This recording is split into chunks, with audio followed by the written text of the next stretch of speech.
เช้าสบายดีเพื่อนมื้อนี้ก็ดำหน้ามือทำอิฐเดือนเจ็ดเทงดำหน้าก็ยังบ่มีน้ำอยู่แต่เก้านะให้ใหญ่ค่อยนี่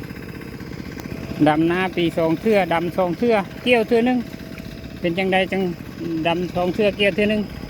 ดำไส้และน้ำท่วมมันสิตายเนาะปีนี้บ่มีน้ำปีนี้ได้เอาตัวช่วยเนาะบ่ได้แต่แท้ปีนี้ขนาดว่าน้ำในนองยังบ่เต็มเนาะพี่น้องภาษาให้หน้าค่อยมันแห้งอยู่สูงกว่านองมันแห้งบ่มีน้ำแล้วปีนี้ฝนมาซ่าเนาะปีนี้ฝนมาซ่าค่อยพัด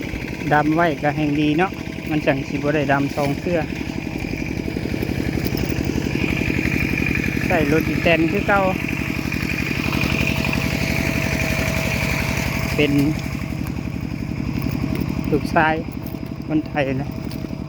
มือนี้มือทำอิฐเนาะลูกหลานมาหาวหันลูกหาวหันลูกหลานหาวหันมาช่วยหลายคู่หลายคนเนาะ